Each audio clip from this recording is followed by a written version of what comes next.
할렐루야. 오늘도 예배 자리로 나온 우리 신성교회 성도님들을 주님의 이름으로 환영하고 축복합니다. 오늘 이 예배가 하나님의 말씀이 우리 가운데 들려지는 예배, 하나님의 말씀이 우리의 삶에서 열매 맺는 귀한 예배 되기를 간절히 소망합니다. 한국교회사 책을 보면은 한국교회의 폭발적인 부흥에 대해서 기록되어 있습니다. 1907년에 평양 대부흥 운동 때부터 이 시작된 한국교회 부흥은 교회 역사상 어디에서도 찾아볼 수 없는, 어떤 나라에서도 발견되지 않았고 어떤 때도 발견되지 않았던 폭발적인 부흥으로 기록되어 있습니다. 그 당시 배고팠고 부족했던 우리들에게, 많은 사람들에게는 교회가 필요했고, 그때 그 갈급했던 그 사람들은 정말로 복음을 원해왔다는 거죠. 그래서 정말 빠르고 폭발적으로 부흥한 한국교회지만 그 기세와 열기는 어느새 옛날 이야기가 되어버리고 만 것 같습니다. 요즘 우리가 한국교회를 이야기할 때 뭐라고 말합니까? 이제 한국교회의 성장은 다 끝났다고 말합니다. 부흥의 때가 끝났고 우리는 이제 우리 안에서 믿음이나 잘 지켜야지 더 이상 남들에게 전하고 부흥하고 전도하는 시대는 아니라고 말합니다. 그리고 이 말에 오늘 저도, 그리고 여기 모여 계신 성도님들도 어느 정도는 동의하고 있습니다. 우리의 시선으로 바라볼 때 요즘의 시대는 어떤 시대입니까? 우리의 시선으로 바라볼 때 요즘 우리나라는 어떤 나라입니까? 더 이상 부흥하거나 전도할 수 있는 그런 시대는 아닌 것 같아요. 우리가 주위 사람들을 전도하려고만 해도, 예수님 이야기를 하려고만 해도 사람들 반응이 어떻습니까?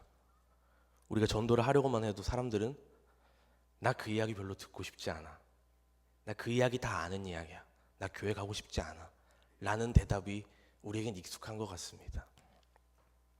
분명한 것은 우리의 시선으로 오늘 우리나라를 바라볼 때, 이 시대를 바라볼 때 더 이상 사람들이 교회를, 예수님을, 복음을 별로 듣고 싶어 하지 않는다고 우리는 느낀다는 겁니다. 그런데 오늘 본문은 우리에게 다르게 말하고 있습니다. 오늘 본문 2절 말씀 우리의 목소리로 한번 봉독해 보겠습니다. 시작. 이르시되 추수할 것은 많되 일꾼이 적으니 그러므로 추수하는 주인에게 청하여 추수할 일꾼들을 보내주소서 하라. 아멘. 예수님은 오늘 뭐라고 말씀하십니까? 우리가 살아가는 이 땅 가운데 아직도 추수할 것이 많다고 말씀하시는 겁니다. 우리의 눈으로 바라봤을 때는 더 이상 추수할 것이 없을 것 같고 더 이상 복음을 원하지 않는 시대에 살아가고 있는 것 같지만 오늘 예수님은 뭐라고 말씀하시냐? 아직도 추수할 영혼이 많다는 겁니다. 오늘 우리의 삶에, 오늘 우리가 살아가는 이 시대에 정말로 복음이 필요하고 예수님이 필요한 사람들이 너무나도 많다는 겁니다. 그래서 누가 내 사랑을 그들에게 전해줄 수 있을까? 누가 내 마음을 그들에게 전해줄 수 있을까? 애달파하고 추수할 일꾼을 보내달라고 말씀하시고 계신 그 말씀에 오늘 이 시간 우리가 믿음으로 순종하고, 주님, 내가 여기 있습니다, 나를 이 세상의 빛으로, 소금으로 나를 보내주십시오, 대답할 수 있는 시간 되기를 간절히 소망합니다. 오늘 본문에서 예수님은 70명의 제자들을 세우십니다. 12제자를 제외하고 예수님을 따르던 이들 70명을 모아서 세상 가운데로 보내고 계십니다. 근데 예수님이 세상 가운데로 이 제자들을 보내면서 세 가지를 말씀하십니다. 세 가지를 명령하시는데 우리가 오늘 한 가지씩 우리의 마음에 새기고 간직하시고 오늘 하루 살아가는 시간 되었으면 좋겠습니다. 우리 첫 번째부터 우리의 목소리로 읽어보겠습니다. 시작. 내 자리로 나아가라.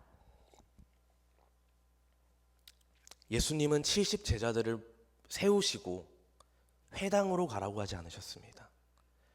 하나님을 믿는 사람들이 모여있던 회당에 가라고 하지도 않으셨습니다. 회당도 아니고 사람들이 모여있는 광장도 아니고, 다만 예수님은 어디로 가라고 하냐면 그들의 집으로 찾아가라고 말씀하고 계십니다. 우리에게 집은 가정을 의미할 뿐이지만 그 당시 유대 사회에서 집이 가지고 있는 의미는 우리보다 조금 더 컸습니다.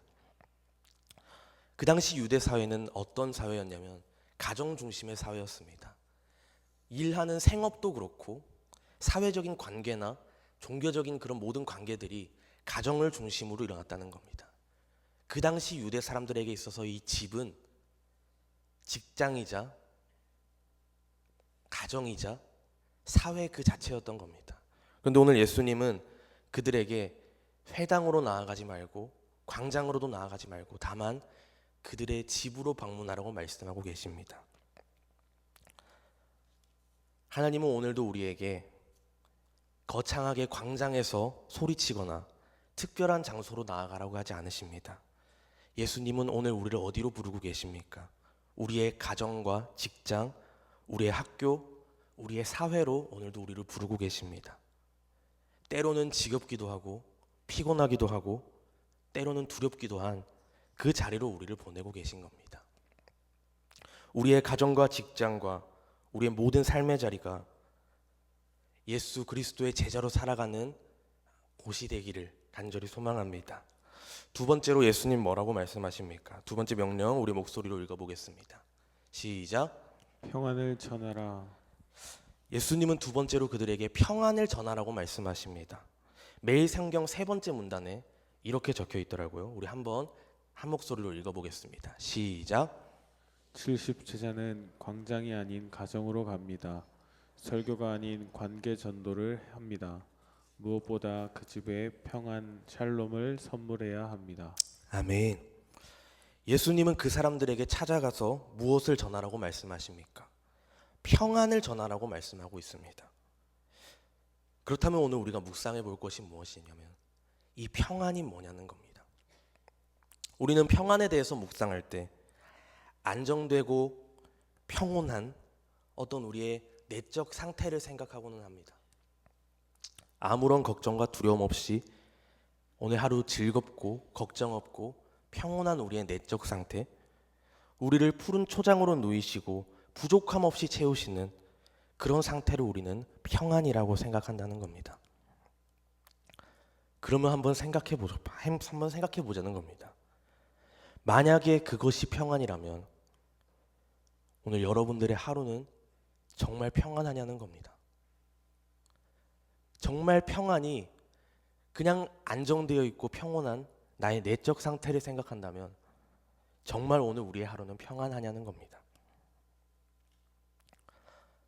만약에 평안이라는 것이 그냥 내적인 안정감, 걱정 없는 상태를 나타낸다라고 가정한다면 솔직히 저는 평안하지 않습니다. 분명히 예수님을 만났고 전도사로 사역하고 있고 지금 여기에 서서 말씀을 선포하고 있지만 제 마음엔 어떤 마음들이 있냐면 솔직히 두렵습니다. 다가올 내일이 두렵고 마주하게 될 고난들이 너무나도 무섭습니다. 그런데 너무나도 감사한 것은 하나님이 우리에게 주시겠다고 하신 평안은 그런 것이 아닌 겁니다. 마태복음 26장 38절의 말씀을 우리의 목소리로 한번 봉독해 보겠습니다. 시작. 이에 말씀하시되 내 마음이 매우 고민하여 죽게 되었으니 너희는 여기 머물러 나와 함께 깨어 있으라 하시고. 아멘. 예수님께서는 우리에게 평안을 주시겠다고 약속하셨습니다. 오늘 우리에게 그리고 이 평안을 흘려보내라고 명령하신 분입니다. 그런데 예수님은 오늘 본문에서 뭐라고 말씀하시냐면 내 마음이 매우 고민하여 죽게 되었다고 말씀하고 계신 겁니다. 예수님도 그 고난 앞에서 극심한 고민과 두려움 속에 계셨다는 겁니다. 저는 이 말씀이 오늘 이 하루를 살아가는 나에게 큰 위로로 다가옵니다. 하나님이 주시는 평안은 단순히 세상이 말하는 두려움 없는 내 내적 상태를 말하는 게 아니기 때문입니다. 하나님이 주시는 평안은 무엇입니까? 두려움 없는 평온함이 아닙니다. 예수님을 만나고 나에게 변화된 것이 있다면, 내 마음에 찾아온 평화가 있다면 저는 두렵지 않은 건 아닌 것 같아요. 저는 예수님을 만났고 오늘도 복음에 감격하고 있지만 저는 오늘이 두렵습니다. 다가올 고난들 앞에서 주저하고 두려워합니다. 하지만 하나 달라진 것이 있다면 이제는 그 두려움이 나를 지배할 수 없다는 겁니다. 오늘도 연약하고 오늘도 여전히 부족하지만 오늘도 예수님께서 나에게 말씀하십니다.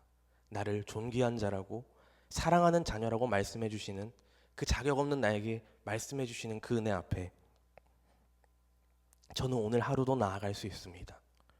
여전히 두렵지만 하나님께서 내 아버지가 되어주신다고 하고 나를 자녀라고 불러주시니 두렵지만 오늘 한 걸음도 내디딜 수 있습니다.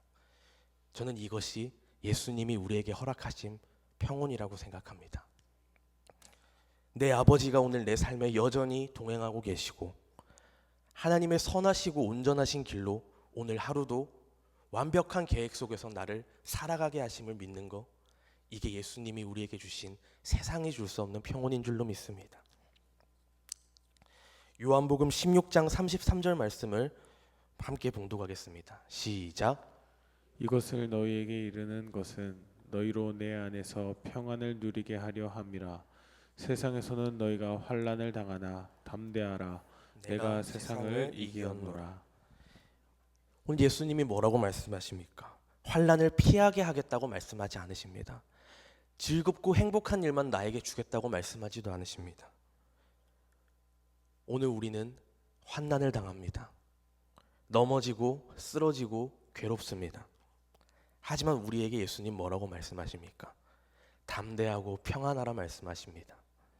십자가와 부활로 이미 세상을 이기신 예수 그리스도가 우리에게 주시는 평안이 우리 삶에 넘치시기를 소망합니다. 그리고 나아가 그 평안을 내가 간직하고 누리며 우리의 가정과 직장, 학교에 있는 그 모든 영혼들에게 전해줄 수 있는 예수 그리스도의 증인이 되시기를 소망합니다. 마지막으로 제자들에게 예수님은 무엇을 전하라고 하십니까? 마지막 세 번째, 우리의 목소리를 함께 읽어보겠습니다. 시작. 하나님의 나라를 전하라. 오늘 본문 9절 말씀 우리 함께 읽어보겠습니다. 시작. 거기 있는 병자들을 고치고 또 말하기를 하나님의 나라가 너희에게 가까이 왔다 하라. 아멘. 예수님께서 그 70명의 제자들을 세상에 보내시면서 마지막으로 명령하신 건 뭡니까? 하나님의 나라를 선포하라고 하십니다. 그 당시 유대인들이 기대했던 하나님의 나라가 있습니다. 그들이 기다려왔던 하나님의 나라는 무엇이냐면 언젠가 우리에게 임할 막연한 하나님의 나라였습니다. 오늘은 우리가 로마의 압제 속에서 종으로 살아가고 오늘 우리의 하루는 비참하지만 언젠가는 우리를 해방시켜줄, 언젠가 혜성같이 등장해서 그 로마 정권을 다 부수고 우리 이스라엘을 열방의 최고로 세워줄 그 하나님의 나라를 기대했던 겁니다. 그런데 예수님은 유대인의 왕으로 오셔서 뭐라고 말씀하십니까? 하나님의 나라는 그런 나라가 아니라는 겁니다. 누가복음 17장 20절부터 21절 말씀 우리의 목소리로 봉독하겠습니다. 시작.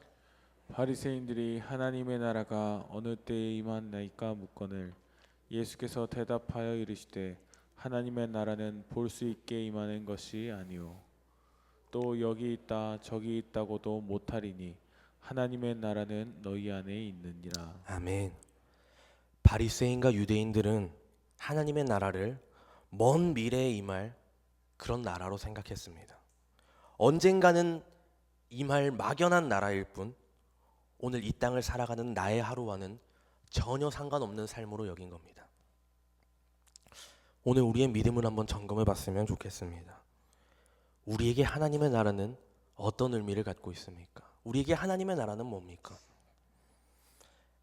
오늘 예수님이 말씀하신 것은 하나님의 나라는 막연하게 오늘 나의 삶과는 아무 상관이 없다가 언젠가 우리가 죽은 후에 언젠가 예수님이 이 땅 오실 때 그때 우리가 누리게 될 천국만을 의미하는 건 아니라는 겁니다. 하나님의 나라는 무엇입니까? 오늘 예수님은 하나님의 나라는 오늘 우리의 삶에 임한 나라라고 말씀하고 계십니다.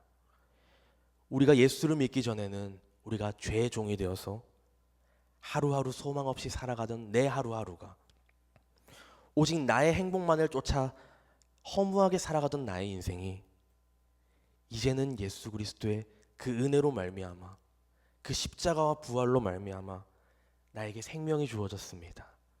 자격 없는 내가 하나님의 자녀가 되었습니다.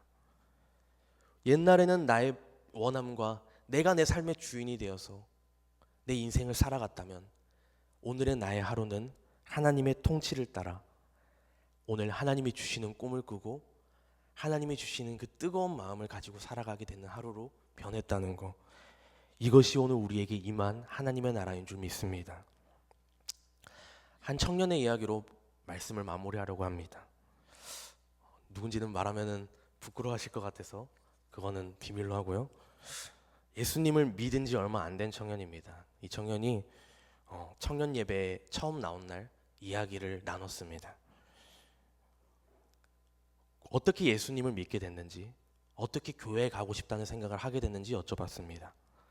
근데 그 청년이 그때 했던 대답이 오늘 제 마음에도 남아있는 것 같습니다. 그 청년이 대답하기를, 누가 교회 한번 가보자고 해서, 예수님 믿어보자고 해서 교회에 온 게 아니라는 겁니다. 예전에 일하던 직장에 자기 위에 사수 선배가 한 명 있었는데, 그 사람의 인생을, 그 사람의 삶을 옆에서 지켜보는 입장에서 그 사람이 너무 행복해 보였다는 거예요. 힘들고 어려운 순간인데, 불평할 수 있는 상황인데 늘 감사하고 남들에게 친절하고 모든 사람을 사랑으로 대하는 그 모습들을 보면서 그런 마음들이 마음에 찾아왔다는 겁니다. 저 사람은 어떻게 저렇게 행복할 수 있을까? 저 사람이 믿는 예수라면 나도 한번 믿어보고 싶다. 그 마음을 가지고 예배에 나와왔다는 겁니다. 저는 이것이 오늘 우리가 삶으로 전해야 하는 하나님의 나라인 줄 확신합니다. 하나님의 나라는 무엇입니까? 우리가 우리의 이웃들에게 전해야 될 평화는 무엇입니까? 광장으로 나아가서, 회당에 나아가서 외치는 것이 아닙니다. 예수님은 우리를 오늘도 우리의 가정, 직장, 학교, 사회로 보내십니다. 지긋지긋하고 가고 싶지 않은, 때로는 어렵고 불편한 마음이 드는 우리의 그 삶의 자리로 하나님은 오늘도 우리를 나아가라고 말씀하십니다. 추수할 것은 많은데 추수할 일꾼이 없다. 누가 나를 위해 그들에게 가서 나의 사랑을 전할까? 그 애통해하시고 탄식하시는 그 예수님의 마음을 시원케 해드리는 오늘 우리의 하루가 되기를 간절히 소망합니다. 사랑하는 신성교회 성도님들과 다음 세대 여러분, 70명의 제자를 부르셨던 주님은 오늘 우리도 부르고 계십니다. 우리의 삶의 자리에서 하나님이 주시는 평안을 그들에게 선포하고 우리의 삶에 무너진 하나님의 나라를 회복하는 귀한 일꾼들 되시기를 간절히 소망합니다. 기도하겠습니다.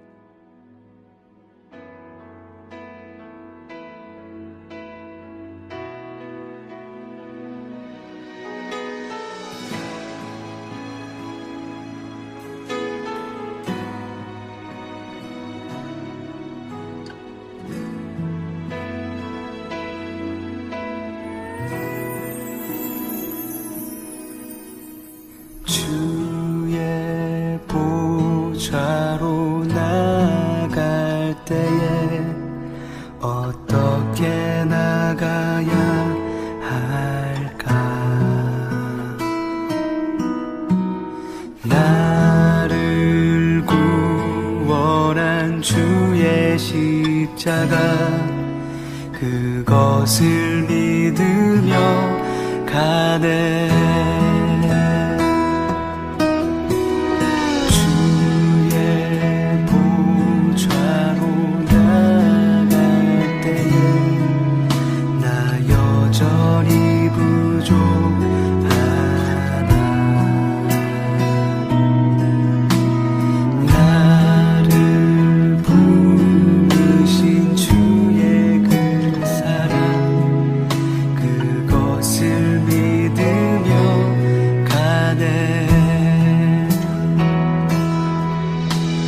자격 없는 내 힘이 아닌 오직 예수님의 보혈로, 자격 없는 내 힘이 아닌 오직 예수님의 보혈로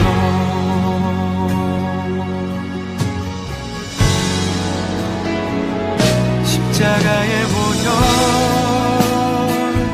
완전하신 사랑 힘입어 나아갑니다.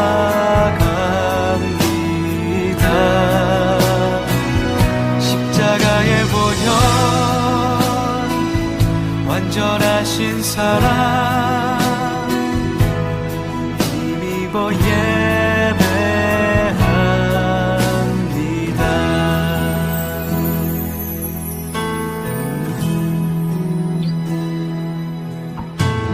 주의 보좌로 나갈 때에 어떻게 나가야 할까? 나를 구원한 주의 십자가 그것을 믿으며 가네. 주의 보좌로 나갈 때에 나 여전히 부족하다.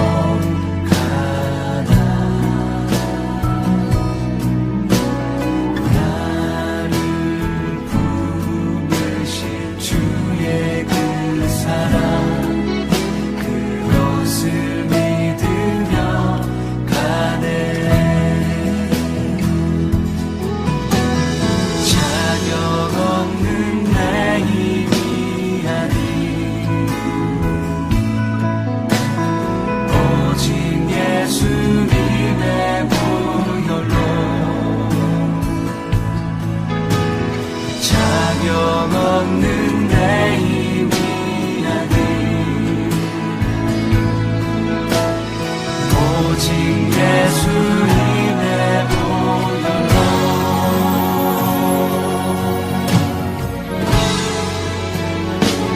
십자가의 보혈 완전하신 사랑 힘입어 나아갑니다.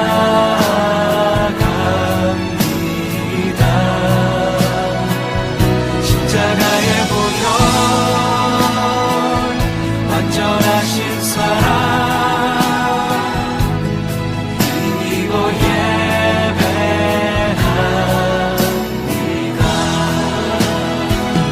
십자가의 보혈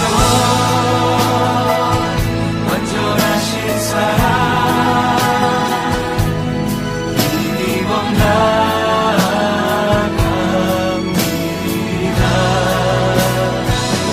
십자가의 보혈 완전하신 사랑 힘입어 예배합니다.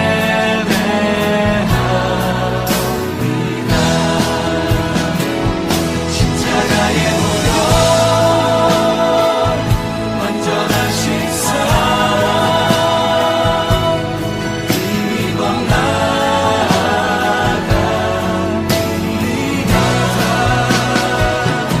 십자가의 보혈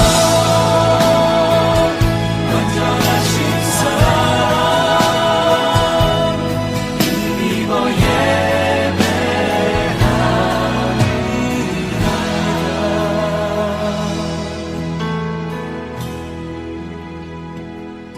십자가의 보혈 완전하신 사랑 힘입어 나아갑니다.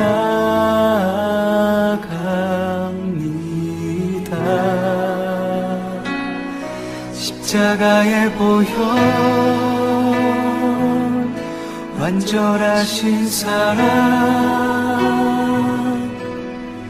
힘입어 예배합니다.